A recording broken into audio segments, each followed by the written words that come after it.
All right, guys, welcome back to Wide Awake News Radio. I'm Charlie McGrath, your host, 28th day of February, Thursday. And coming up here in just a minute, I'm really honored to bring on Sibel Edmonds. She's going to, should be the first time she's on the program. This lady has been through more, she's more courageous than any Navy SEAL that I could think of. The things she's went through in her life, the things she's seen, and I can't wait to get her on here and hear her story and talk about her activism. Before I do that, I'm going to do, this is on topic, so I want to do one little, a little bit of an intro here, a monologue. I dropped in my latest commentary video in the chat room. I posted it before tonight's program. It is, the title of it is U.S. of Terror. And I thought it was very apropos because today, Bradley Manning pled guilty to 10 counts.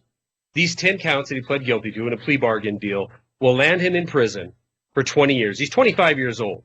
He's going to be older than I am right now. He's going to be 45 years old if he just went to prison for that 20 years.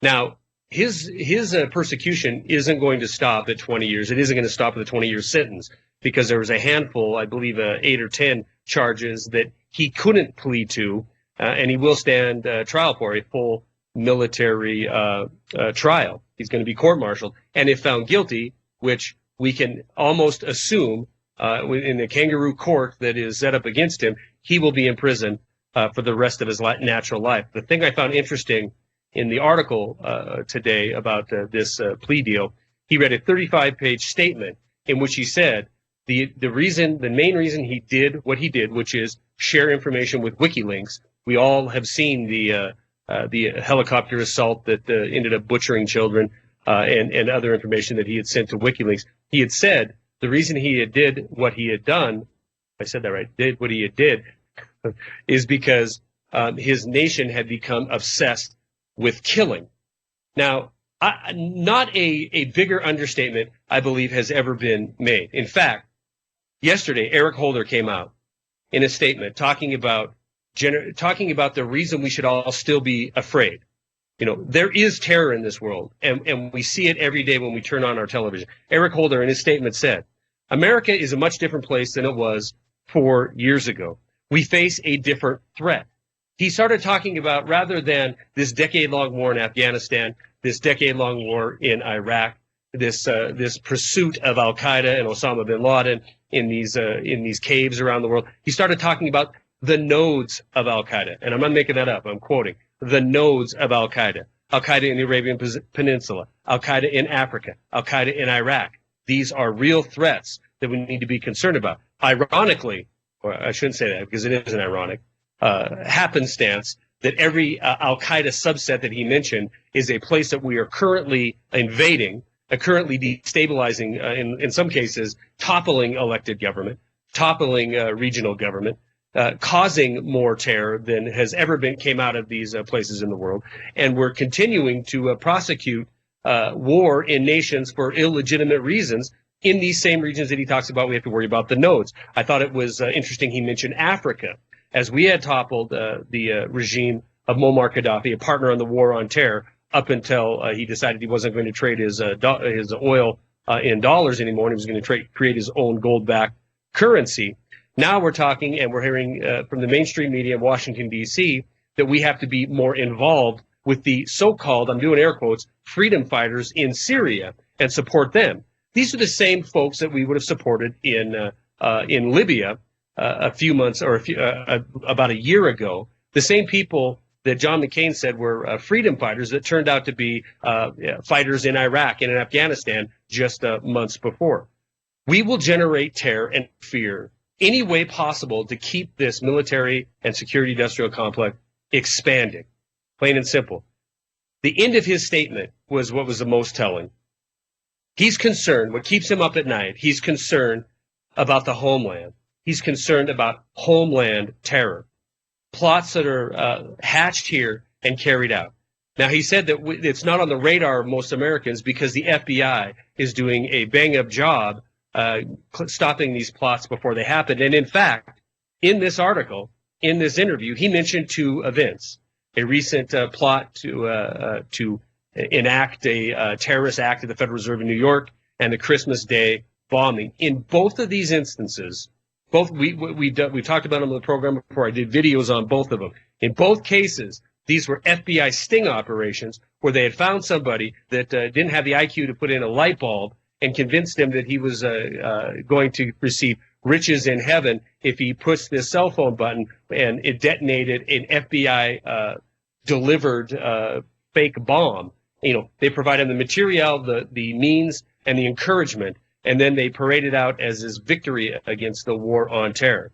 There is terrorism on this planet, and like I said, every day when you turn on your television and you're being told that spending trillions of dollars prosecuting a war against an enemy we cannot see, against a nation that cannot surrender, against an effort that we can never call finished or achieved, this is terror. Never-ending war footing, never-ending loss of freedom in the name of safety and security. All right, now, if anybody has ever been an expert on that topic, it is our guest, Sibel Edmonds. Sibel, great to have you on here. Like I said to you before the program, I'm really honored to have you on here, and I mean it. Well, likewise, thank you for inviting me. It's truly an honor to be on your show. I have been following your work regularly since last July, and it is under my favorite website that I visit every single morning, and I can vouch for it. My website can vouch for it, since we always include your wonderful videos and links in our nightly news roundup. So thank you for inviting me. Well, I appreciate you saying that, and I appreciate you doing that. And as I told you in an email, if there's anything I can ever do for you or your site or the cause, you just let me know, and I will do it. In fact, I'm going to put the link to Boiling Frog into the chat room right now, but I want to give two sites out. Make sure you guys bookmark them, go there every day. The first one is boilingfrogspot.com. That's kind of hard to say. boilingfrogspot.com is where you can find the most recent work by Sibel. And now I am in about the first third of your latest work, Classified Woman, the Sibel Edmonds story. It's a memoir. And it's absolutely, here's the thing. I work from about 6 o'clock in the morning till I come onto the program. Then I do this till about 10 o'clock at night. So when I say I can't put a book down, and I can read a quarter of it, a 300-page book in a matter of a couple days, that means that I'm taking sleep time to read it. It is an absolute unbelievable story, an unbelievable life you've had. So go to classifiedwoman.com, get yourself a copy of this book. You won't believe what has happened. I mean, we hear about these things in alternative media, and we've been talking about it for a long time, but you've lived it, Sibel. Yes, and I lived it very, very intensely indeed. I started working for the FBI only 3 days after 9/11 in 2001, and I was what people refer to as the whistleblower. 6 months later, and another 6 months after that, I became known as the most classified, most gagged woman in the history of the United States of America, believe me or not. The government, our government, and our representative government, has invoked this arcane state secrets privilege in my case twice, and they actually officially put a gag order on Congress. And this was the Justice Department, DOJ, the ironically named Justice Department. Mm-hmm. And even though it was an illegal order, because under the Constitution, one branch cannot place the gag order on another branch. But of course, the Congress readily obliged, and they took this illegal order and they implemented. They said, okay, we'll be gagged, because they were about to start this round of hearings in Senate.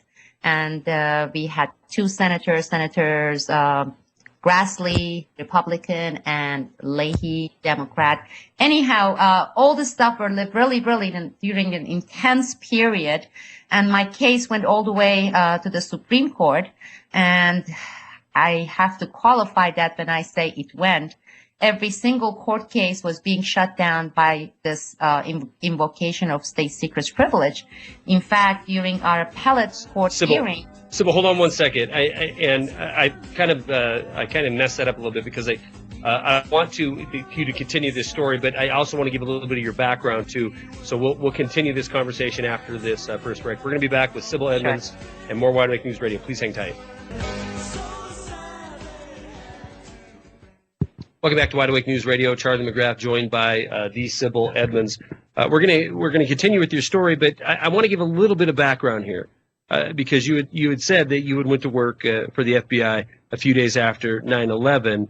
Well, there's more to your story. I mean, give us a little bit of your, bring us up to speed on your childhood and what brought you to be fluent in Persian, English, Azerbaijani, and Turkish, right? Yes, and I am practicing the art of being brief when I do that because I have a very complex background. Yeah, you do. I'm originally from Turkey. I'm from Istanbul, Turkey. My mother is fully Turkish, and my father was half Azerbaijani, half Iranian, who came to Turkey when he was very, very young and went to medical school, became a doctor there, became a Turkish citizen. After they got married, my father and my mother, this was during the Shah regime, the king back then, in 1969, they decided to go to Iran because there were better opportunities there with some, more modern hospitals that needed good surgeons. And so they went there. So I actually spent the first 3 years of my life in Iran.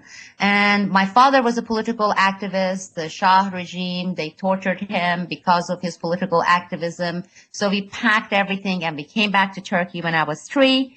We lived there for 5 years. And this was when we went through this awful period in Turkey that was really, really bad. And then my father got an invitation from the university in Iran and went back there again. So we went there, and then the revolution took place 2 years after that. And then we couldn't leave Iran because they took our passports away. My father had to serve during the war, Iran-Iraq war, and as a doctor. And so anyhow, 2 years later, we basically had to escape the country. We had to leave all our possessions, our house, our cars, everything. They wouldn't let anyone for a regular 2 weeks vacation take anything more than $1,000 currency so that the duration of their trip would be short so they would come back. They didn't want all the assets, getting out of the country. Right. So we had to leave everything, come to Turkey in 1982, and that's where I finished my high school, came to the United States in 1988. I went to university here, and I got a few degrees, and I got my master's degree. I got married when I was 22. I've been married since. I became a citizen in 1994. And I never worked for the government before 9/11. I never wanted to work for the government before 9/11, even after 9/11. But I got that phone call from the FBI 3 days after 9/11 saying they badly needed my language skills, which is Farsi, Turkish, Azerbaijani. Right, and I was going to say and I just want to interject that at this point in your life, you looked at America completely different than you do now. I mean, you looked at it as this shining land of opportunity, freedom. Absolutely. You have to, well, as far as U.S. foreign policy is concerned, because I was one of the recipients over there in Iran and Turkey of U.S., installing military regime or puppet regimes, CIA coming and training our intelligence agencies and teach them how to torture people. This is during Shah regime. And of course, with the military regime, because Turkey had the military coup in 1981. So I was not very naive as far as U.S. foreign policies were concerned. However, oh yes, I was very naive. And I went and I got a master's degree in this thing called public policy. So I was a true believer of this notion of separation of powers that govern the 3 branches of our government, and also between the states and the federal government. I believed in the due process. I mean, I really believed what I was taught because as I said, I had a master's degree in U.S. Public policy. and I thought that's how things worked. And starting with the FBI 3 days after 9/11, every single day I started learning. And that carried over even after the FBI during the first initial period of my whistleblowing when I dealt intensively with the U.S. Congress, both parties, both sides. When I dealt with the U.S. federal court system, I incurred about $170,000 in legal fees, bills. And I'm sure the governments, they estimate that the government spent more than $2 million to drag this case and to do what they did. And so that was the court system. Of course, the executive branch with the FBI and the White House. And then the U.S. mainstream media, well, as I first start gaining firsthand experience, intimately dealing with all these different channels, all these three branches plus the media fourth branch, Right. I learned a lot. And one of the things I learned was, man, everything that they were teaching in the master's degree courses, I mean, it has nothing to do with the reality, with the realities on the ground. In fact, in many cases, they were the opposite. And even after all these, I went back to some of those professors because I'm staunch that way. I don't let things go. And I said, look, this is what you said, and this is here. I'm telling you with the first-hand case, this is what it is. And the answer itself was very, very troublesome from these very high-level professors there. And it was, oh, you know, periodically in the United States throughout our history, we go through this period, and this is 9/11 period. We have this pendulum, Sibel, that swings this way, and then it goes and swings that way. And most of the times it swings somewhere in the middle. And what were they referring to? The political ideology or freedom? Oh, what they are referring to. And this is I went to George Washington University. I mean, one of these prestigious institutions, academic institutions. They go through this whole teaching saying, you know, we go through from right to the left, you know, through ultra conservative, and then there's a middle ground. So we went from Reagan era to Clinton era, and they give examples of like the movements with the African American and with the civil liberties. So they make up this entire notion by cherry picking events and filling people's heads with this narrative. And if you disagree with those, I mean, you are really going to ensure that you're going to get a big chunky F. and you know, I even when I was going through some of these, like we were taught, you know, Francis Fukuyama's the endism theory. It was big. Believe me, in 1990s when I was going to university, everybody, these professors, they worshiped this neocon Francis Fukuyama. And his BS theory of endism.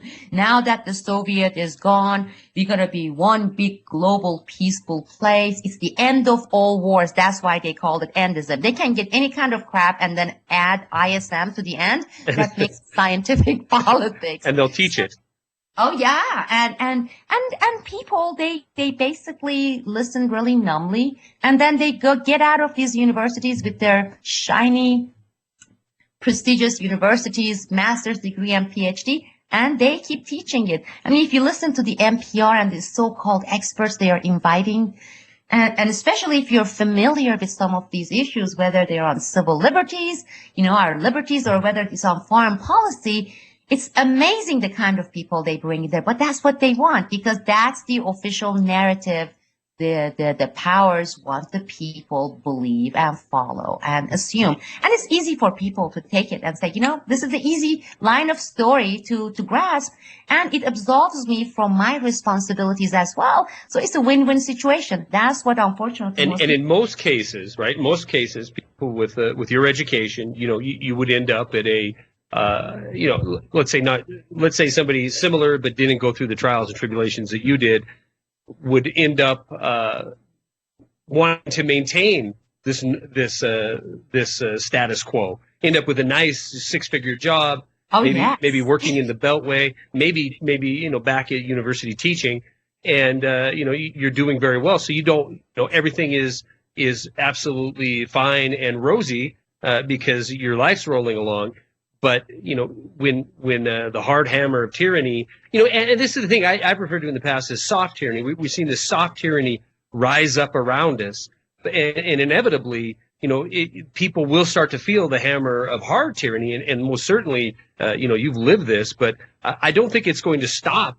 You know, I don't think it's going to stop with what happened to you. It's going to continue to become more pervasive and more evident. But you know, unfortunately, when the masses wake up to this, they'll wake up to a land that is completely alien to what they think that they're living in. They think they're living in this land of freedom, and we protect freedom around the world, and we're spreading so-called democracy around the world. And we're not. We're a heavy-handed force that is securing profits for some and certainly destroying freedom for others, namely the people right here in our own country.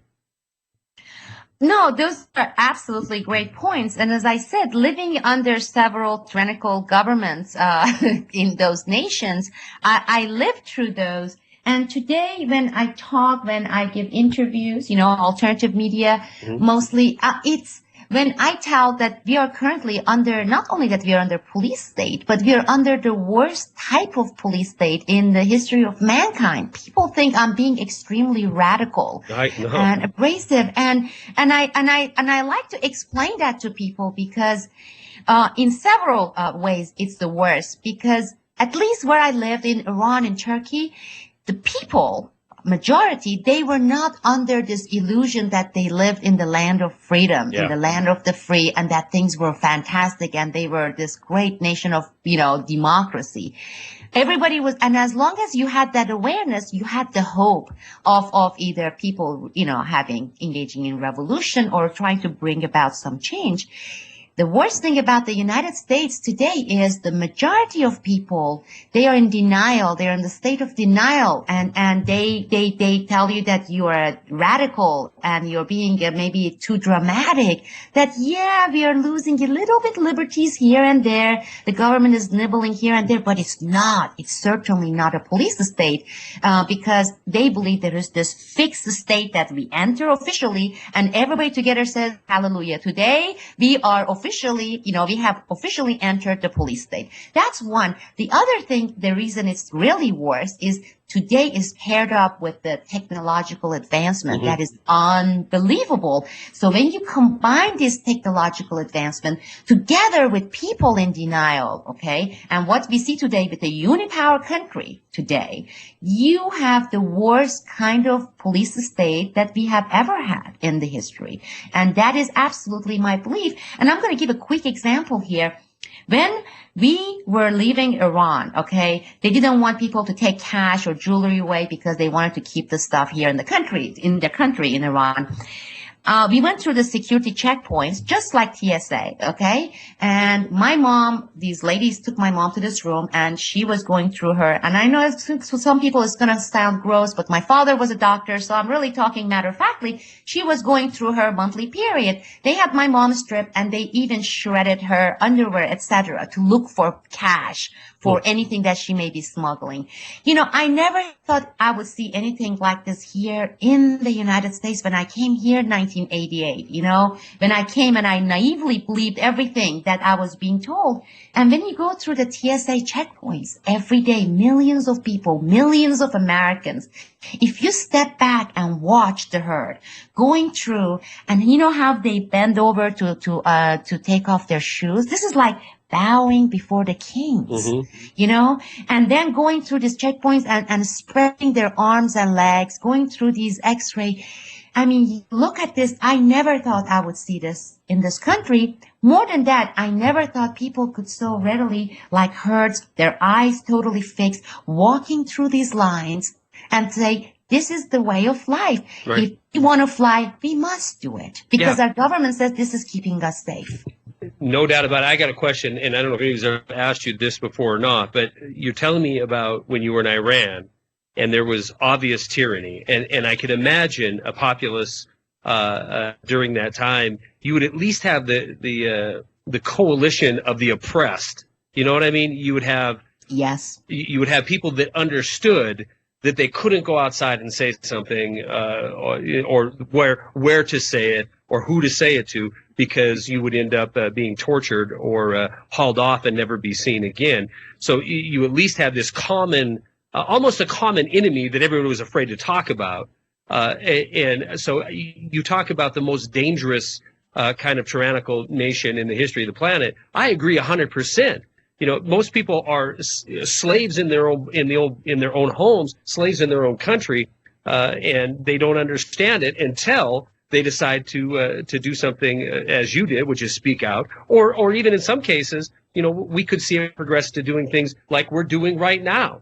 We're rabble rousers, we're belligerent actors because we're trying to plant doubt in people's mind at the validity of our government and their motives for doing what they're doing what they do. That, I believe, in our future is going to be looked at as a terrorist act. I don't think there's any question about it. My question, though, is when you're in Iran and you're living in this tyrannical state, and you're walking through the airport and you're seeing the TSA of Iran, as it were, how was this sold to the people? Because even in a tyrannical state, you're going to get a reason from government on why we're doing what we're doing. We have, go ahead. Well, in this case, it was not, having weapons or bombs, but in this case, it was playing to the nationalism and saying they are these cowards, they are these people who are leaving the country, because right after the revolution in Iran, you had millions of people flooding, they left Iran, and a lot of these people were part of the monarchists, they were really rich, so you had hundreds of millions of dollars basically exiting the country. Okay, so you were looking at this financially in this really volatile time, and a lot of them taking, their stuff from, their houses, selling them, taking their golds, their jewelry, all the stuff that was considered, the government considered it in Iran, the regime, as the nation's assets. Mm-hmm. And these cowards who are taking it outside the country, they are going to the United States or Canada or Turkey, and with them, they are taking our national assets. They considered it theirs because, well, you have it in the banks in Iran. Okay, it is part of the national assets. But once you start taking it out and you're putting it in the, Turkish bank or a U.S. bank, is no longer national assets. And that was the reason they put this law saying, as a family, if you're a family of 4 and you have minors, 2 kids, right. The husband and wife, you have 2 weeks vacation. Your reasonable allowance is, let's say, $1,500 each. $1,500 for the wife, $1,500 for the husband. You cannot take out of this nation more than $1,500 for this so-called 2 weeks vacation. Yeah. Because wires were stopped. So you couldn't wire money out of the banks in Iran. Right. And so you didn't have these Hawala services either. So the only way people initially could take it was basically fill up their suitcases with cash and always currency. This was dollar, or back then it was Deutschmark, and gold coins, silver coins, and take it or bribe some of those truck drivers that they were crossing the borders of Turkey and Iran daily, and trust some of these drivers and say, I have 2 chests full of gold. This is how I'm going to be able to go to Turkey, set up a new life, or go to the United States. Well, yeah, I mean, so there's the real reason is they want to keep the assets there. But correct, the nation's wealth. Right, the nation's wealth. But the government's wealth. Isn't it ironic that they sold it to the people, right? They sold it to the crowds, to the populace, as it's a patriotic venture. Where these anti-Iranian or these traitors are trying to take the wealth out of the nation. So it's our patriotic duty to search everybody to make sure that it isn't hurting our nation as a whole. And right. If we look at the reasons that things are being done now in our country, we have the exact same reasons. We're selling something. They're selling something to the people of this country that's a blatant lie. We need to search you because it's going to keep us safe. We need to, take your freedom, and we need to have random checkpoints because it's for the want of safety. So it doesn't matter. Tyranny is tyranny, regardless if we're experiencing the soft side of it now or the hard side of it as you experienced before. Tyranny is tyranny. It always ends in the exact same way. We're going to be back. Final break of the program here. We're going to be back with Sibel Edmonds, more Wide Awake News Radio in just a few minutes. Hang tight. Sure. Welcome back to Wide Awake News Radio. Charlie McGrath, joined by the fascinating Sibel Edmonds. And guess what? There's absolutely, 15 minutes left. I guarantee we're gonna get Sibel back on here. Our conversation just continued right on through that break. And here's the deal. Your story is very well known. What you did for the FBI, what you tried to uncover, what happened to you after that. The persecution that you faced, the fact that you have been the most classified woman in the history of the United States, basically everything about you, from your education to your birthday to you name it, at one point was considered too secret to even talk about.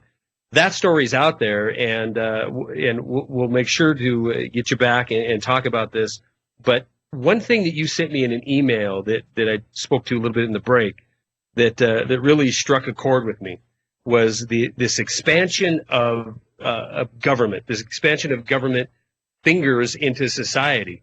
You mentioned that we went from 3 million top secret clearances to over 10 million, or thousands over to millions of top secret clearances. And when I read that, I'll be real brief and I'll turn it over for the rest of the program to you here. It reminded me of when I was stationed in Germany. And at one point, I'd spent some time on the West German, East German border. And I had done a lot of studying and research on the Stasi police state. You guys have heard me mention that before. Far worse, far more draconian, even than the Soviet police state. And that system was simple. You had the government that employed half the nation and employed half the people. Most of those jobs were in the form of security jobs. So everybody was either working for the government or being spied on by the government. It created a society that was completely 100% dominated by governance. Your point of this of tyrannical government, rather. Your point of this insidious tyranny being the worst in history because we're immersing ourselves in it and we don't even realize it is 100% dead on. This is what we have with the expansion of our government. And so I want you to elaborate a little bit what you were saying during the break, that this encroachment in government into the private sector is going to be the death nail of freedom. Oh, absolutely. You know, before 9/11, we had less than 100,000 people who held TSC, top secret clearance, or with some people a secret clearance. Now, with all the private contractors, or no, whether they're in the field of IT, you know, information technology, or they are in some sort of even, I tell people, you know, it has gotten to a point that even private companies that have contracts to come and scrub the bathrooms in a Department of Education or in Department of Commerce, they have to have clearance. This is one of the things that government has been doing. If you go and look at the statistics, it says today we have more than 3 million people. That includes people who work directly for the government, but also people who are working as contractors with government, or their bosses work as contractors with government. And people actually are competing with each other in this private sector, especially these private sectors that deals with government, to get security clearance, because if you refuse to get it, that means you're not going to get those jobs. You won't be able to work on these jobs. You won't be promoted. So everybody's actually hungry. They go out there and say, I have to get my TSC. So my sister worked for a while within the travel industry, travel and tourism. And the travel agency she was working for actually had a contract with Department of Education and Department of Commerce. But because they were organizing those people's trips, like when they go to seminars, etc., the Department of Commerce said, all your travel agents who work for our project contract with us, they have to have top secret clearance. Can you believe that? No. They have to have clearance. So, but when you sign these contracts and, you know, they go and do the background check, but once you have that clearance, you have no idea what you have given up. Because I did when I got my top secret clearance, meaning even after you leave that job, 10 years later, 20 years later, if you ever write a book or article, you have to have the government approval first, because you held this clearance. There are a lot of, basically, you are giving up your First Amendment right. And not only that, I mean, it was amazing in Washington, D.C. You go to these yuppie restaurants and bars, and you see this young man, you know, 25, 26. My sister used to date one of these guys. He comes and says he's in the IT field, and I say, what do you do? And I know his job is some programming, and he's not doing it for the CIA. He's doing some low-level, whatever job. And his chest gets puffed up. He says, well, I really can't talk about it. I have, you know, I've got TSC. And then, you know, with that voice. And then he was, after a couple of drinks, he said, you know, even if I were to date a girl, like meet a girl in a bar and screw her, and excuse my language, and this is because this was his language, and find out later, oh my God, this girl didn't have a green card, I need to go to my boss and declare it because my clearance depends on it. Unbelievable. That is you're being flattery into, you're being flattered into turning your country into a cesspool police state. Yes, he's proud. Yeah, he's proud of it. He can't even, excuse my language, pee without the permission. He has to go and declare it because it has given him this level. You know, I have TSC. When you have 3 million, and I'm telling you that the numbers going up, basically with all these different private industry married to the government and the private contractors getting TSC, you are going to have millions and millions of these people who under their TSC agreement are acting as government police, but they don't even have a clue that they are, and they think it's a matter of pride. It's very dangerous. Yeah, and then they are, you know, they're terrified that if they don't turn in, you know, whatever, turn in your mother, your father, your sister, you know, for something that is suddenly written into being, or maybe you know, language, certain forms of speech are, you know, like I said, things that we're talking about right now might end up being, you know, if they're talking about the government or Obamacare or anything else in a negative or war on terror in a negative light, this could be, you know, considered something that has to be reported if you are related to that person, because your top secret clearance could be in jeopardy. So, yeah, you end up, again, the worst tyranny in the history of the planet, because you end up with a bunch of informants that are proud to do what they're doing, proud to see their nation be dissolved right under their feet. No, absolutely. If you go to my organization's website, National Security Whistleblowers Coalition, I don't have those tax-free status because I'm one of those people who has been also advocating that nothing comes free from the government. So if they give you that status of 501c3, believe me, you have these hundreds and hundreds of pages you have to sign that you have to abide with. When you get that you know, so you don't pay tax to government, okay? Right. You're not. On the other hand, you don't know how much you're giving up. That's right. to get that tax-free status that everybody, all these NGOs are so proud to get. So I don't have any kind of tax-free status. I don't want it. No, thank you. I don't want to pay tax. But on the other hand, I'm not going to go for that because there's no free lunch from the government. Trust me. If you go there, you will see a lot of air marshals on my list of whistleblowers. I have more than 150 national security whistleblowers, and these are veterans. Okay. I was always the youngest one. These people have served, you know, 15, 20 years with various agencies, and you will see air marshals there. And one of the guys who worked in Utah as an air marshal, when he was applying for the air marshal position after 9/11, he was working before that for the FAA. They told him that if he puts in his application that he is libertarian, he will not qualify to get clearance because for the Homeland Security, they perceive libertarians with terrorist leaning, and they would not qualify in getting clearance. So he told me, he said, look, I'm a libertarian, but I couldn't, if they were to find out, they would take it away. Oh, I said, is it the written, or, you know, is it the written rule or is unwritten? He said, I don't know. He said, I don't believe it's written, but it is fully enforced. So here, if you're libertarian minded, like I'm a libertarian, not Libertarian Party. I am considering with the little L, the lowercase L, but these are the stuff you're getting into. And then you start talking about what you were talking about with East Germany and with Soviet. Hollywood used to make these movies, you know, and our people used to sit and watch and say, oh, look at those poor bastards. They are suffering in those horrible, horrible communist nation. Here we are. Let's celebrate our 4th of July and eat our hot dogs, the land of free. Well, we look at all the NSA's eavesdropping of all Americans' communication, everyone, every single person, what we go through because of the privilege of flying, wanting to fly by airplane, commuting from one point to another point. And with all and expanding. Now we're getting into healthcare. Now we're going to get into, you know, if I try to send you $10,000, Sibel. Well, maybe Russians need to set up a Hollywood and start making movies about us. Well, they kind of are. I mean, you know, it's funny because I catch some flack once in a while for being on RT so much. But it's kind of, it's like Air America. It's like RT is broadcasting the truth into our country, and because we can't get it by our own media. I got to ask you this question because it's been in the chat a bunch of times.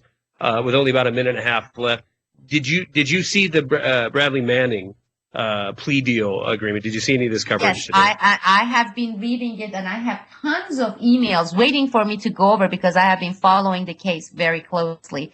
And if you want me to comment on this, and again, this I have been saying it for so many years. I have been saying many Americans, they look at these cases, whether it's me or Thomas Drakes of NSA or if it's Bradley Manning, and they say, these are little cases here and there. It doesn't affect me. It's not about me. It doesn't have anything to do with us, the majority. These are the oddball people. You know, they either had big mouth, or they were disgruntled, or they were wacky, or they were crazy to even come and talk about. Even if the government did criminal stuff, you must be crazy to come and talk about it. Right. They see it as not applicable to themselves.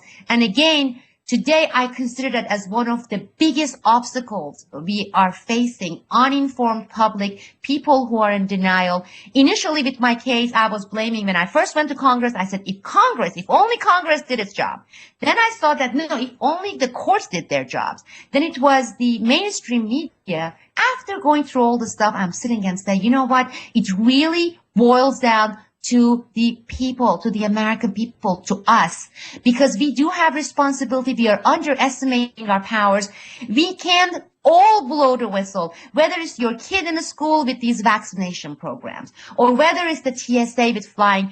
We can go to our local people and say, we want to kick these people out. We don't want TSA in our airport, in our city, or in our state. We can do that.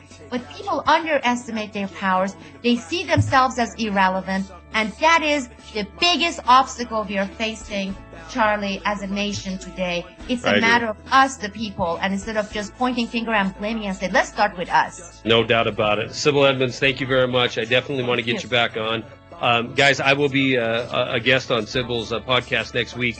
I'll give the information out on the air as soon as I have the time, and where you can hear that interview. The websites you want to go to, boilingfrogspot.com and classifiedwoman.com. Please go there, bookmark them, help them out, buy her book, donate on her website, help her continue to spread her message and get this truth out. Sibel, thank you very much. I appreciate you for coming on. Thank you, Charlie. Anytime. All right, thank you. Guys, please stay tuned for Jeff Rintz, because he is coming up next. Tomorrow is Friday. Karen Quintostado will be hosting Karen's Corner. Enjoy the program. I'll be in the chat. We'll see you there. Have a good night. Peace.